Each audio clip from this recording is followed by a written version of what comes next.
Êxodo capítulo 34, os versos 29 ao verso 35.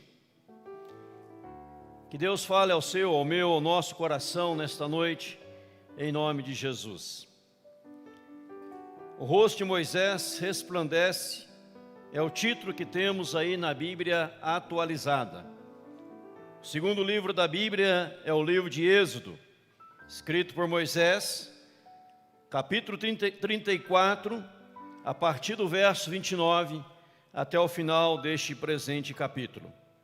Diz assim: Quando desceu Moisés do monte Sinai, tendo nas mãos as duas tábuas do testemunho, sim, quando desceu do monte, não sabia Moisés que a pele do seu rosto resplandecia. Depois de haver Deus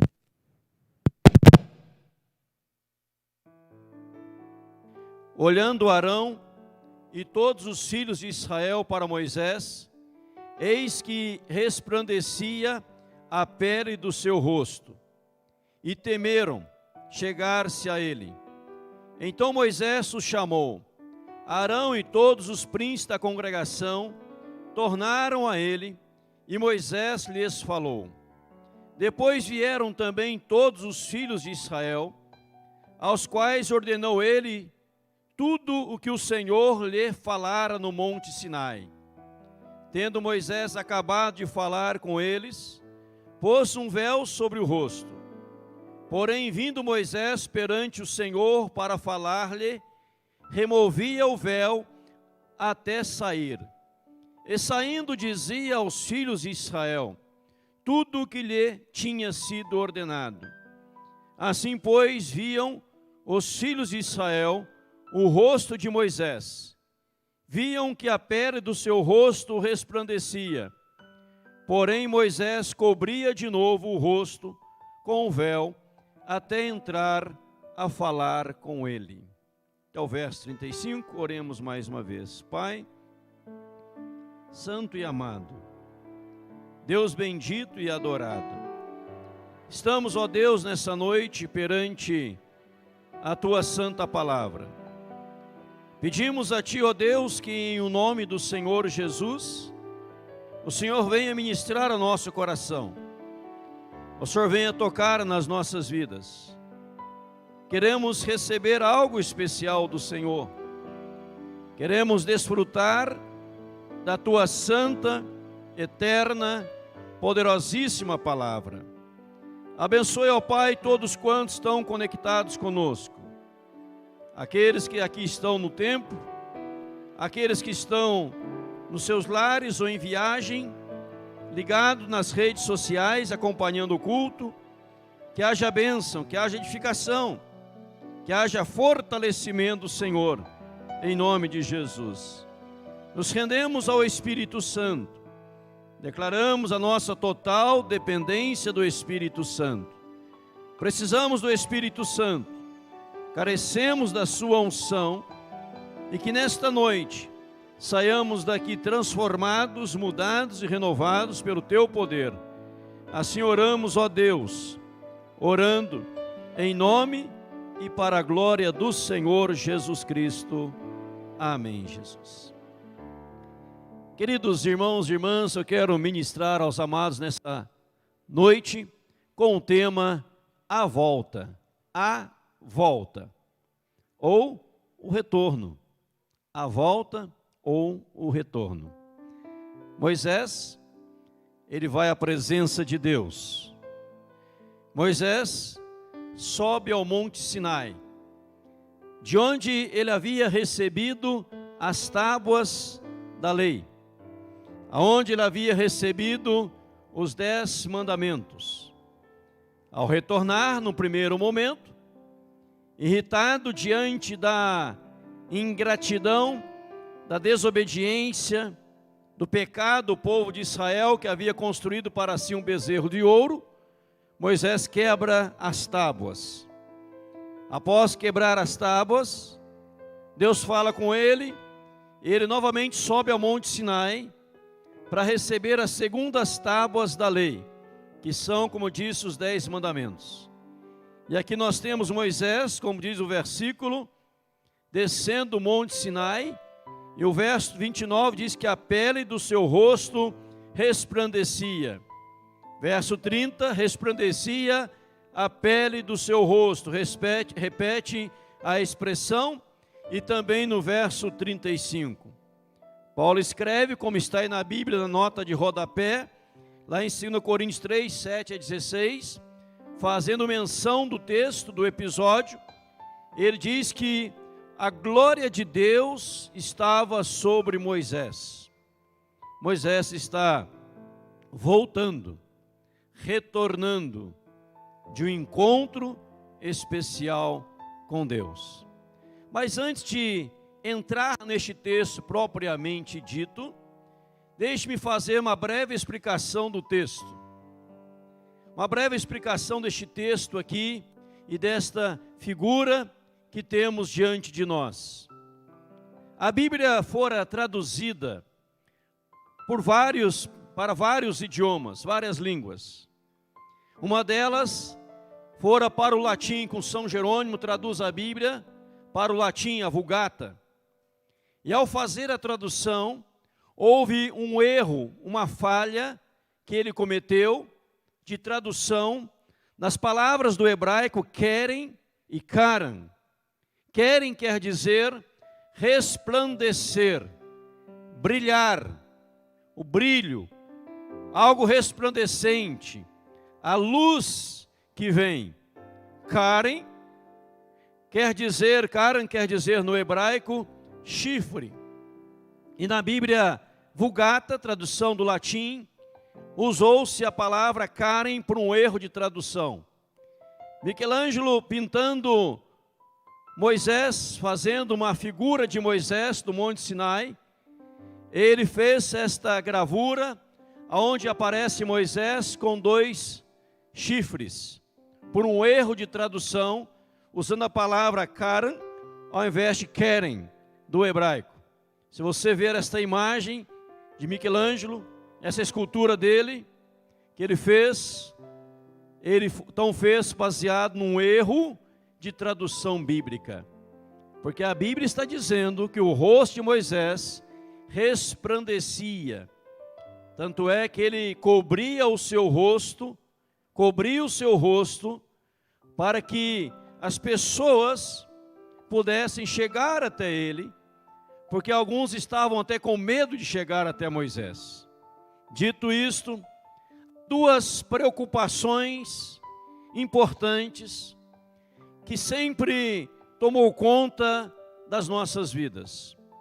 A primeira preocupação de qualquer pregador, primeira preocupação é ter o que pregar, ter o que ministrar. Esta era uma preocupação, é uma preocupação de muitos iniciantes na pregação. Muitos seminaristas formados preocupam-se em ter o que pregar, ter o que ministrar. Porque atrás desta indagação, deste questionamento, dessa pergunta, há uma razão muito grande. Porque muitos, na sua ingenuidade, pensavam o seguinte: eu vou um dia pregar sobre o amor. As pessoas estarão amando profundamente, então eu não precisarei mais pregar sobre o amor. Eu vou pregar sobre o perdão, todo mundo estará liberando o perdão, todo mundo estará recebendo perdão e vivendo o perdão, então não preciso pregar mais sobre o perdão. Vou pregar sobre relacionamentos entre casais, família, e todos vão estar vivendo isto, então não preciso mais falar neste assunto. Na ingenuidade, muitos pensavam assim: o que eu vou pregar? O que eu vou ministrar? Pensando que as pessoas estariam vivenciando aquilo que lhes fora anunciado, aquilo que lhes fora pregado. Conta-se que um certo pastor, ao ser convidado para ser pastor titular de uma igreja, ao ser conhecido por aquela igreja, uma grande igreja, ele fez um sermão e pregou uma mensagem extraordinária.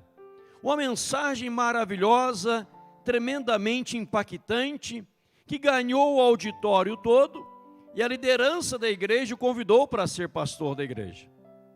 No dia esperado, ele chega, assume a igreja lotada, as galerias, lotado, tudo cheio, muitas pessoas presentes, esperando mais uma mensagem poderosa. E aquele pastor então repete a mensagem que havia pregado no dia que visitou a igreja. Os presbíteros conversaram entre si dizendo, certamente ele viu alguém que não estava no dia, e como a mensagem era boa, ele repetiu a mensagem, valeu a pena ouvir de novo. No terceiro domingo, um povo reunido, ele prega a mesma mensagem. As pessoas já começam a olhar umas para as outras, conversar entre si, esperando o quarto domingo na esperança que ele mudasse a sua pregação. Chega o quarto domingo e ele novamente prega a mesma mensagem. Então, após o culto, o conselho reúne com ele e diz, pastor, nós não estamos entendendo. É lógico que a mensagem que o senhor pregou é extraordinária, mas o senhor está pregando a mesma mensagem durante 4 domingos. O que está acontecendo? E aquele pastor disse, eu preguei esta mensagem, mas as pessoas não mudaram de vida diante da pregação. Então, assim que as pessoas mudarem a atitude e a vida, eu mudo a pregação. Por isso eu vou ficar repetindo a mesma coisa até que as pessoas pratiquem. A segunda preocupação, o segundo questionamento era que não tivéssemos apenas belas palavras, não apenas belas palavras.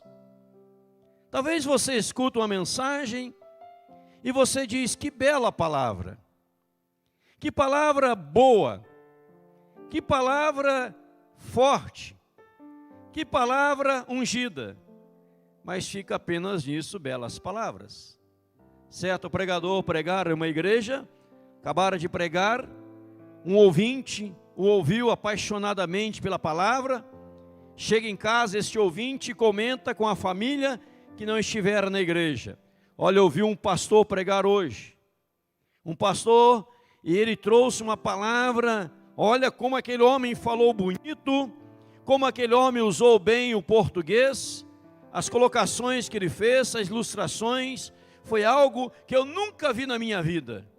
E alguém da casa que não for ao culto, lhe perguntou, que bom, e sobre o que ele pregou? E a pessoa então responde, sobre o que ele pregou, não lembro, mas ele pregou muito bem. Essa era uma outra preocupação. Não se tornar o sermão apenas belas palavras. Apenas um momento de encher linguiça, de falar algumas coisas, e nós nos reunimos para adorar ao Senhor, nós nos reunimos para buscar a majestade de Deus, a orientação de Deus, nós cantamos, nós adoramos, nós bendizemos, nós glorificamos o nome do Senhor na hora do culto, mas depois de tudo isso o culto acaba. Terminou o culto, acabou o culto, nós estávamos reunidos, nós estávamos ouvindo atentamente a ministração da palavra, edificados, erguendo as mãos, adorando, nos vários ministérios da igreja, adolescentes, crianças, jovens, pré-adolescentes, casais, anciãos, bendizendo ao Senhor, ouvindo e recebendo algo de Deus, mas de repente o culto acaba. E ao acabar o culto, você precisa voltar para a sua casa. E a pergunta é esta, como nós voltamos para os nossos lares? Como nós voltamos para a vida diária? Veja neste texto que Moisés, ele está entrando aonde? Na presença de Deus. Ele está perante a face de Deus. Ele está ouvindo o Senhor. E ao voltar, 2 grandes coisas marcaram a vida dele, que eu gostaria que marcasse a sua vida hoje. Primeira coisa, marcado pela presença do Senhor, e nós marcados pela presença do Senhor.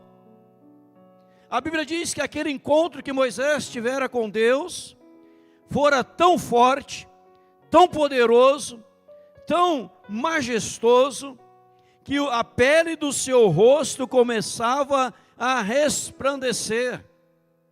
O brilho de Deus estava sobre ele. A glória de Deus havia se manifestado nele. Ele havia recebido um pouquinho desta glória celestial, da presença profunda de Deus. E agora ele desce marcado pela presença do Senhor. Ele reúne as pessoas ali, diz a Bíblia, e começa a compartilhar com as pessoas, com Arão e os príncipes da congregação, tudo que o Senhor lhe havia falado, o Senhor lhe havia ministrado, conforme o verso 31, 32 e 33. Ele acaba de falar, coloca novamente sobre si o véu, porque o brilho dele era tão grande.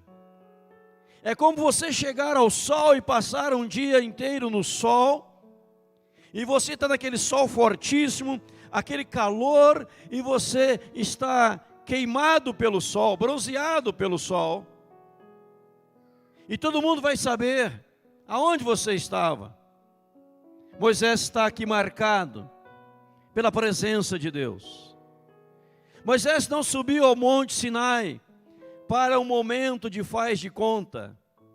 Moisés não sobe ao Monte Sinai para um momento de distração, um momento de brincadeira, um momento que não tinha o que fazer. Não, ele sai de lá marcado pela presença de Deus. Guarde isso em nome de Jesus. E você vai lendo o Êxodo, vai lendo o Pentateuco, que é Gênesis, Êxodo, Levítico, Número, Deuteronômio, os 5 primeiros livros da Bíblia. Você vai lendo, vai lendo, vai lendo. E você percebe o quanto Moisés estava tomado pela presença de Deus. Quando alguém fala contra Moisés, Deus entra em sua defesa e diz: com Moisés não é assim não.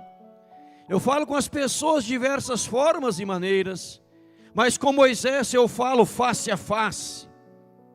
Moisés era o homem que pedia para ver a glória de Deus.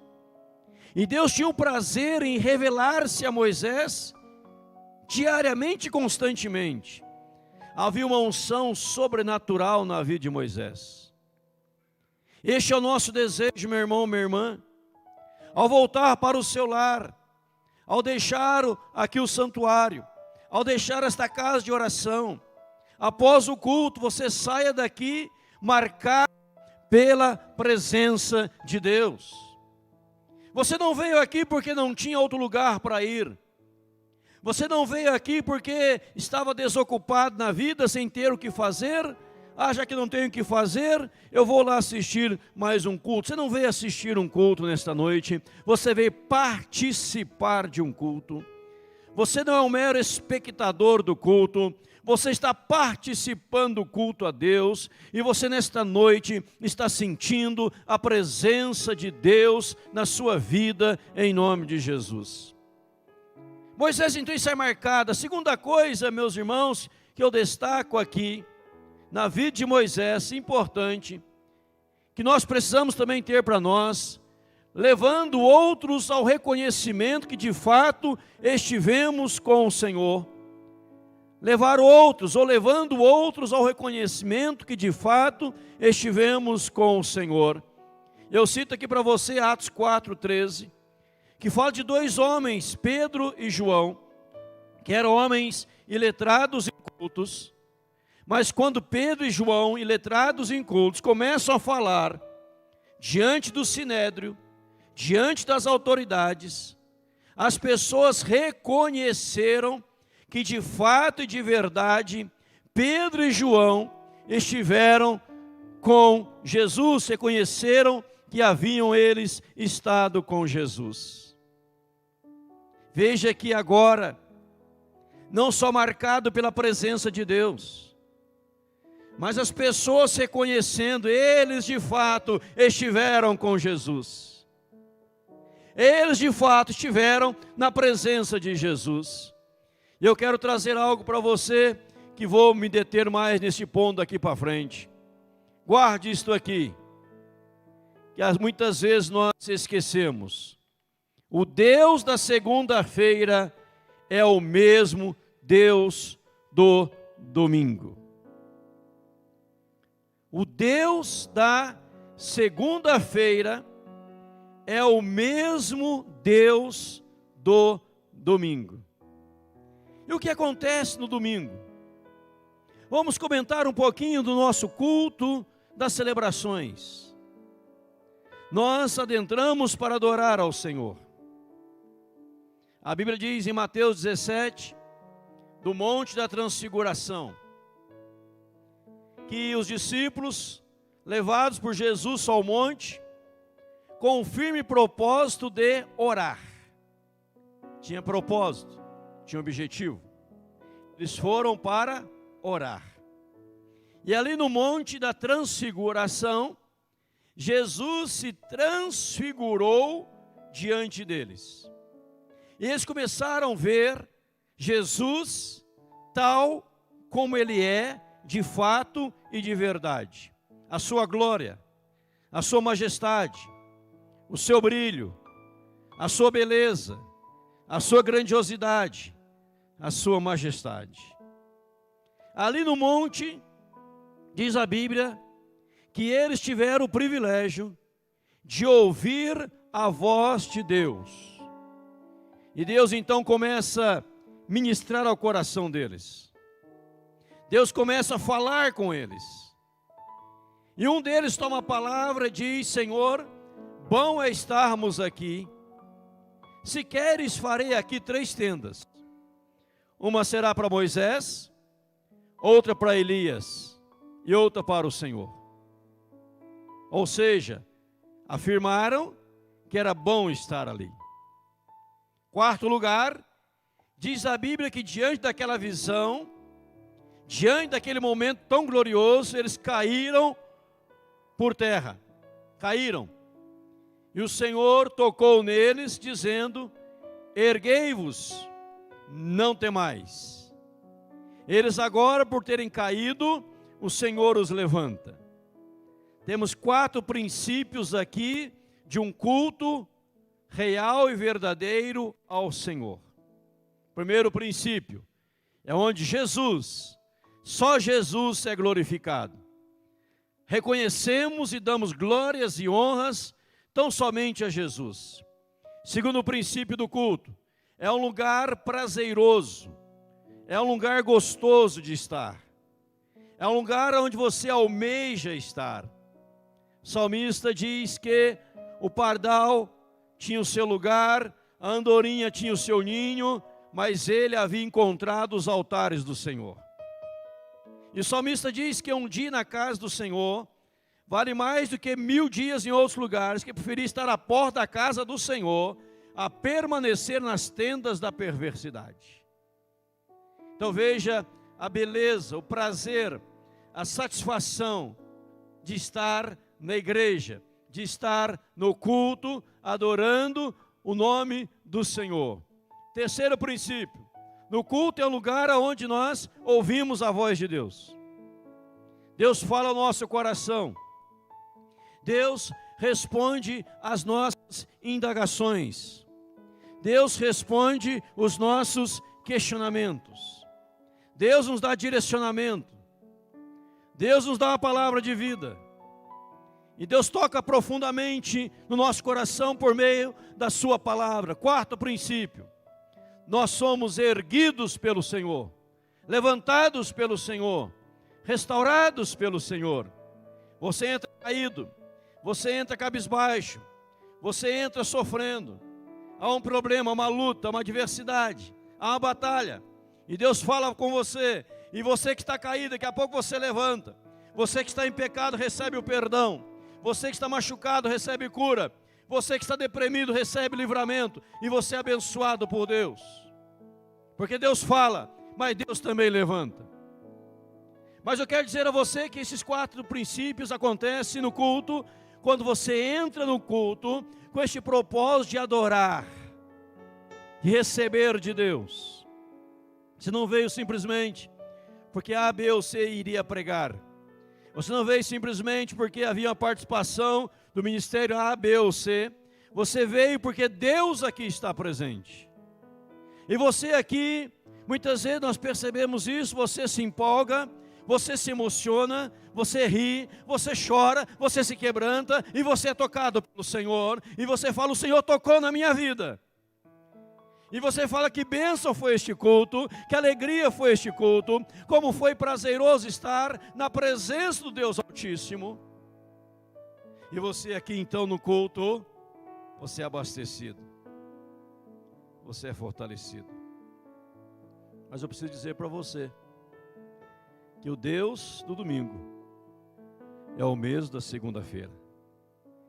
Que o Deus da segunda-feira é o mesmo Deus do domingo. E na segunda-feira, as pessoas precisam saber aonde você esteve no domingo. Não pelas suas palavras propriamente ditas, mas pelo seu modo de agir. E você também precisa mostrar para o mundo, e o mundo olhar em você e perceber que você esteve com Jesus no domingo. Que foi diferente, que foi impactante, que foi tremendo, maravilhoso. Você participou do culto e teve um momento especial no culto, que você pôde consagrar a Deus os seus dízimos e as suas ofertas. E você consagrou o seu dízimo e a sua oferta no altar de Deus, baseado na promessa de Deus em Malaquias 3:10. Trazei todos os dias à casa do tesouro, para que haja mantimento na minha casa, e provai-me nisso, diz o Senhor. Se eu não vos abrir as janelas do céu, e não derramar sobre vós bênçãos sem medida. E você se apegou à promessa na hora da ministração, na hora da consagração do dízimo da oferta, e você foi ao altar de Deus, baseado em Malaquias 3:10, que Deus vai abrir as comportas celestiais, que Deus vai te abençoar, e você consagrou o seu dízimo no altar de Deus. Mas chega a sua segunda-feira, você em casa, no escritório, está pensando assim: será que eu vou ter condição de arcar com as minhas responsabilidades? Será que este mês não há de me faltar dinheiro diante das inúmeras obrigações financeiras da minha vida? Será que eu vou ter o dinheiro suficiente para me manter a mim e a minha família? Quando você pensou assim, você negou o que você fez no domingo. Quando você raciocinou desse jeito, dessa maneira, você negou o seu ato de fé no domingo. Porque no domingo você estava dizendo: Deus é fiel, Deus é poderoso, Deus vai suprir, Deus vai manter, Deus vai abrir as portas, Deus vai fazer coisas maravilhosas, tremendas, gigantescas. Eu sou fiel ao Senhor, eu consagro meu dízimo ao Senhor, então as portas vão se abrir. E parece que no domingo você está brincando com Deus. Ou parece que Deus fez uma brincadeira com você. E você praticou algo no domingo para pessoas verem apenas, não faz de conta. Mas quando você entende que o Deus da segunda-feira é o mesmo Deus do domingo, você diz na segunda-feira: Deus em Cristo Jesus vai suprir cada uma das minhas necessidades. Eu creio no Senhor, as portas vão se abrir e Deus fará maravilhas no céu e na terra em nome de Jesus. Amém, igreja? Você no domingo, no momento especial de consagração, no momento especial de entrega,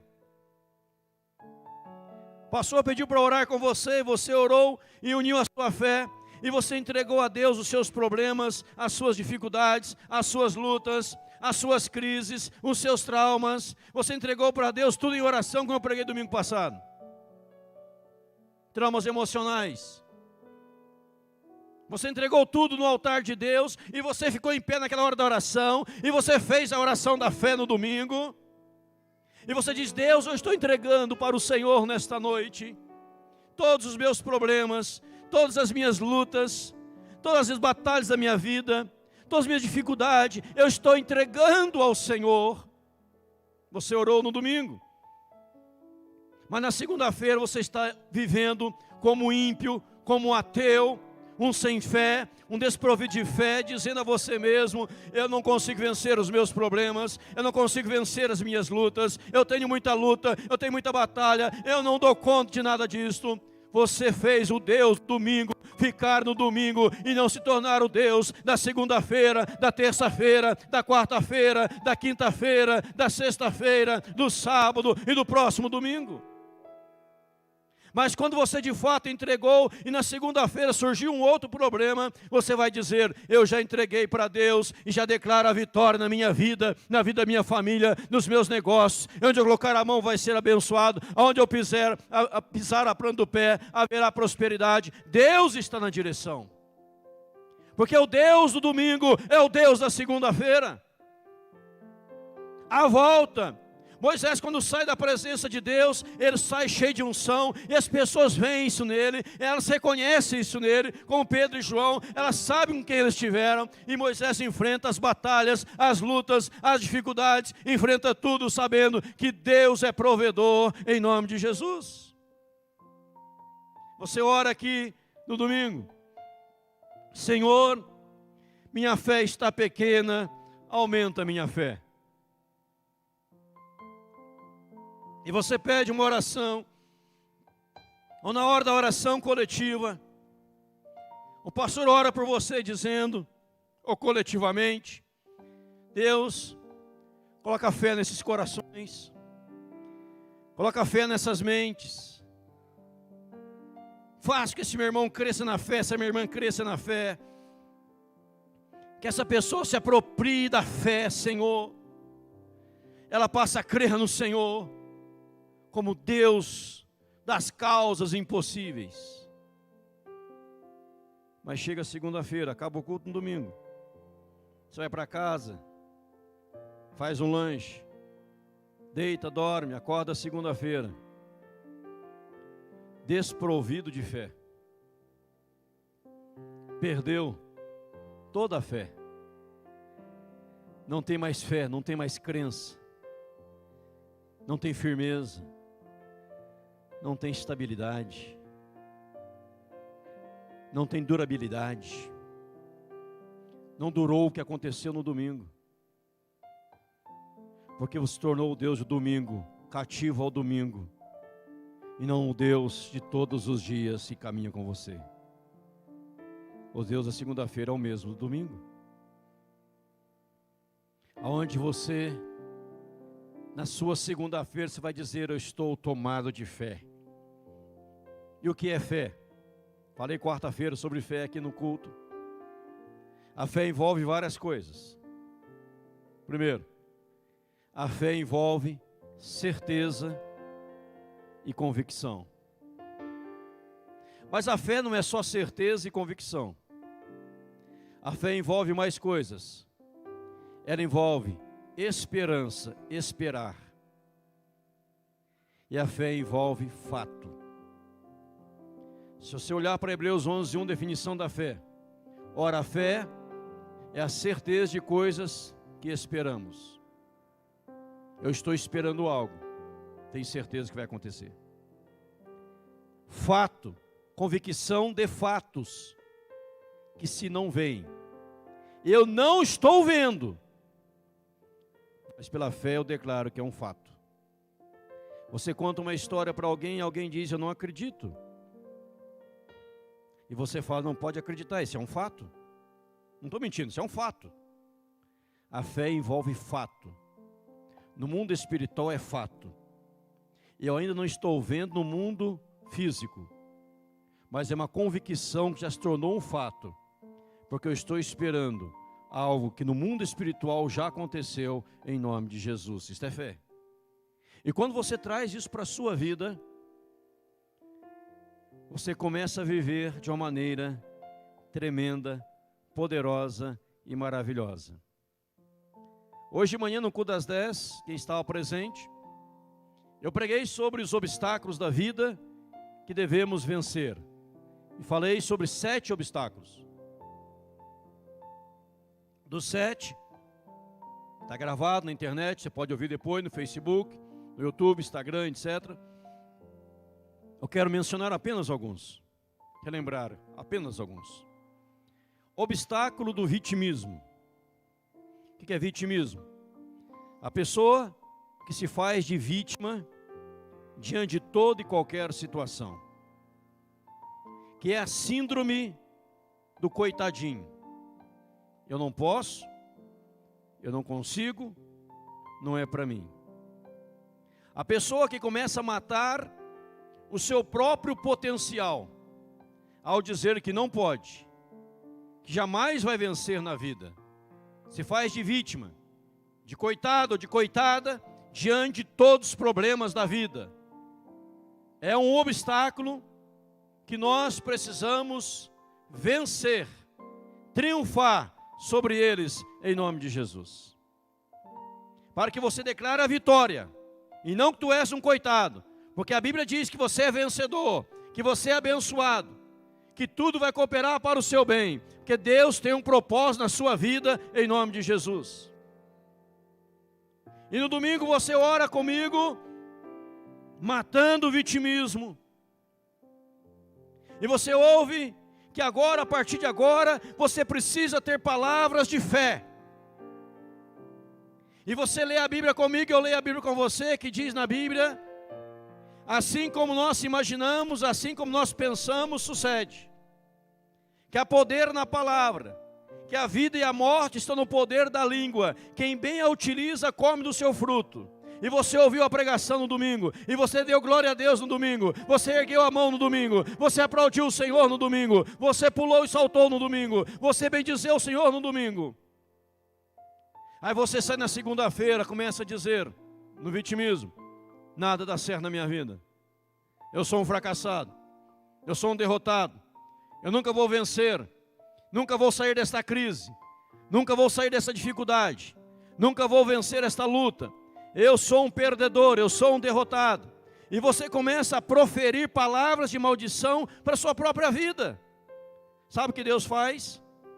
Deus olha lá do céu e diz assim: faça como você está falando.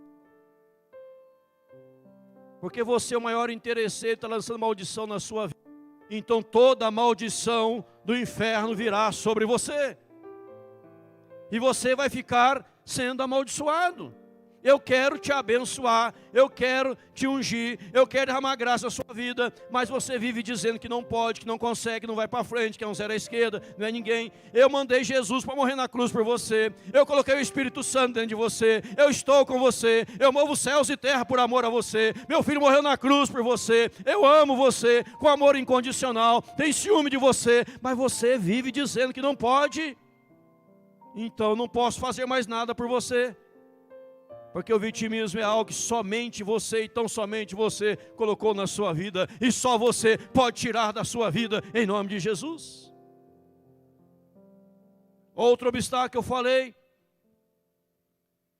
das pessoas são dirigidas por aquilo que outros falam. Não tem firmeza, não tem convicção, não tem mente bem firmada, não são pessoas resolvidas, não tem autoestima.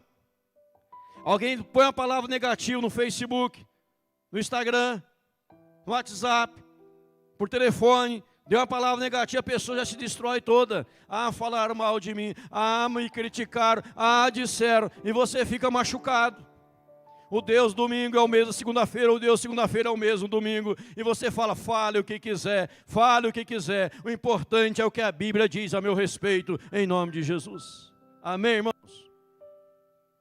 Não importa o que você pensa de você, o que falam de você, o que o diabo diz de você, o que importa é o que a Bíblia, a palavra de Deus, diz a nosso respeito.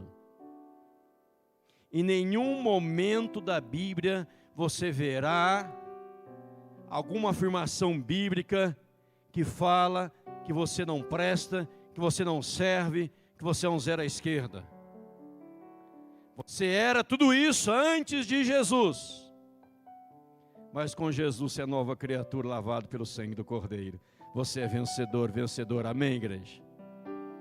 Mas você precisa entender que o Deus da segunda-feira é o mesmo Deus do domingo. Como nós negamos facilmente o que proferimos no domingo. Talvez, se eu desse a oportunidade aqui para pessoas testemunharem, talvez muitos iriam dizer: é verdade, pastor, o que você está dizendo é verdade, é verdade, é verdade. Porque às vezes acaba o culto, eu saio lá fora, do portão para fora, eu já nego tudo que eu proferi lá no culto, na adoração, no louvor, na pregação, nas orações que eu recebi. Eu já esqueço tudo e nego tudo. Eu disse domingo, repito agora: o culto não é um lugar de um mero encontro com as pessoas, para nos entretermos, mas é o momento que nós entramos na presença de Deus, aonde Deus, pela sua graça poderosa e maravilhosa, se manifesta e transforma maravilhosamente as nossas vidas, em nome de Jesus. Se todos atentassem para isso, se todos recebessem esta palavra de Deus, essas duas coisas que eu coloquei aqui, vou voltar nelas, e fariam parte da sua vida. Primeiro, as pessoas iriam reconhecer de fato que você esteve com Jesus. Segundo, você seria marcado pela presença do Senhor. Alguém amanhã, segunda-feira, iria conversar com você, iria aproximar de você, ele iria ver o brilho no seu rosto, iria ver a sua alegria, a sua satisfação, a sua fé. As pessoas iriam perguntar para você: aonde você esteve ontem? Você iria dizer assim: eu estive num culto ao Deus eterno. Eu estive na presença de Deus, cultuando ao Senhor com o povo de Deus. Sabe o que elas iam dizer? Aonde é? Você poderia me passar o endereço? Eu posso ir com você no próximo culto? Porque eu estou vendo que você está sendo mudado dia após dia. Você chegou aqui uma pessoa cabisbaixa, mas você começou a ir à igreja, você começou a ser tocado pelo Senhor. Eu vejo que há paz em você. Tem problemas ainda, tem dificuldades ainda, tem, mas tem a solução para todas elas na graça de Deus. E você está andando de cabeça erguida. Eu quero ter a força que você tem. Eu quero ir aonde você vai. Porque muitos estão buscando as boates da vida, as casas noturnas da vida, as festas da vida, e cada vez estão mais deprimidas e angustiadas. Mas quando nós buscamos a Deus, Ele nos satisfaz, Ele nos preenche, Ele nos toma. E a pergunta nesta noite, irmão, irmã, é essa: como tem sido a nossa volta para casa? Após um momento de culto, de celebração e adoração. Há uma canção antiga que nós cantávamos aqui na igreja, muitos anos atrás, que dizia: eu creio no poder da oração. Vou levar meus problemas a Deus, entregá-los a Deus, pois eu creio no poder da oração. Eu creio nos joelhos que se dobram, nas mãos que se levantam. Vou levar os problemas a Deus, abençoar minha casa e meus irmãos, pois eu creio no poder da oração. Nós precisamos aprender a entregar e a não emprestar. Quem empresta, pega de volta. Você emprestou, algo emprestado, tem que ser devolvido. Se você deu, entregou, é de Deus. Você fala, meus problemas é de Deus. E eu cito um texto bíblico, uma experiência bíblica. Josafá, uma dificuldade grande. Moabitas, amonitas, moradores da montanha de Seir, 3 povos, se levantaram contra o rei Josafá. Ele vai a Deus e fala, Senhor, não sei o que fazer não sei o que fazer. E em nós não há força, mas meus olhos estão no Senhor. Deus diz, Josafá, faz o seguinte, fica tranquilo, vede o livramento, pois a batalha não é mais sua, a batalha agora é minha, deixa comigo. Tomar posição, ficar parado e vede o livramento. E Josafá chamou os músicos e disse, vamos louvar a Deus, Deus vai fazer milagre. Vamos louvar a Deus. E o povo começou a cantar. Deus matou os moabitas, amonitas, moradores da montanha de Seir. Josafá não perdeu um soldado sequer. Nenhum ele perdeu. Porque quando ele orou, ele entregou e confiou.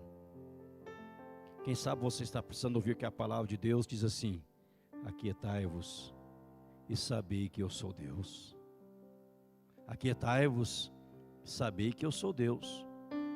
Você sabe que, entende, que muitas doenças podem ser resolvidas no altar de Deus, pois muitas doenças são psicossomáticas, a mente afetada, o corpo doente, porque as pessoas sofrem antecipadamente, sofrem sem ter acontecido algo, mas quando elas aprendem a confiar em Deus, as coisas mudam.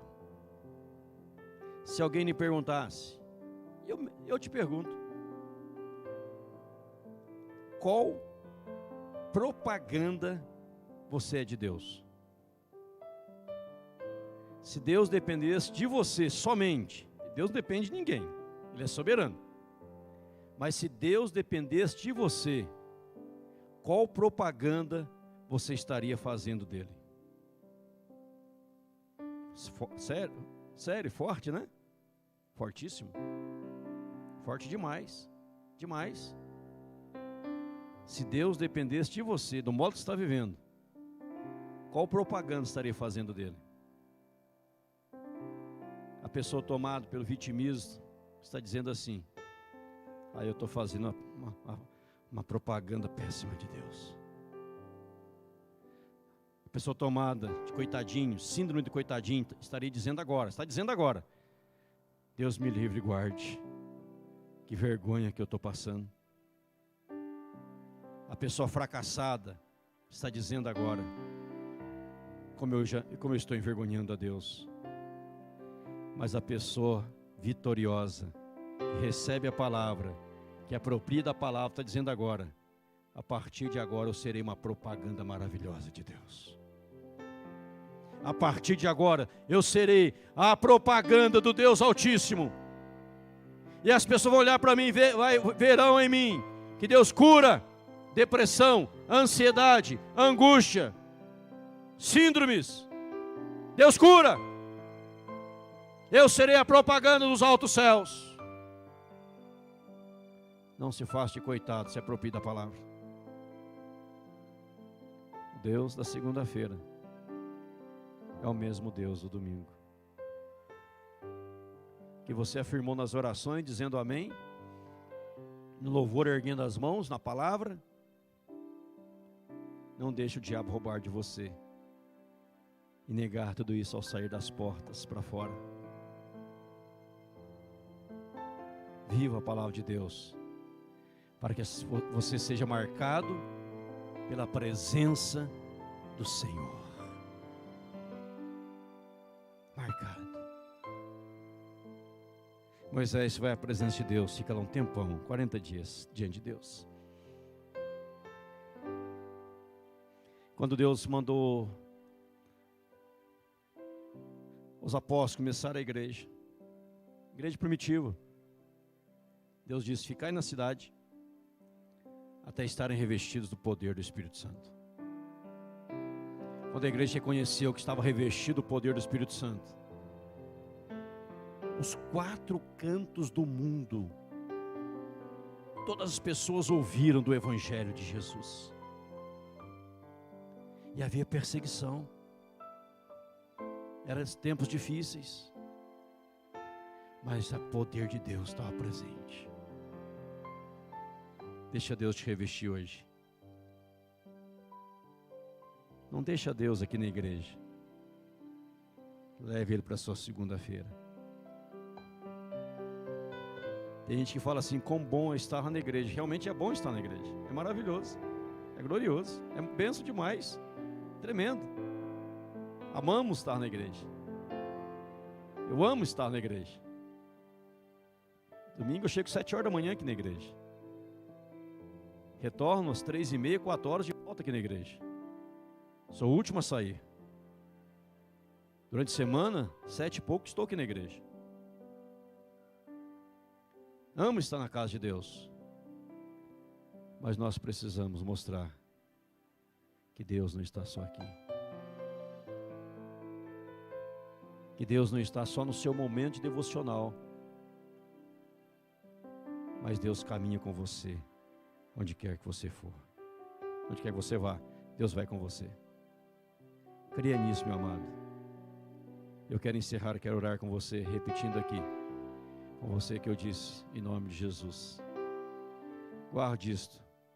O Deus da segunda-feira é o mesmo Deus do domingo. Amém, irmãos? Seja marcado pela presença do Senhor.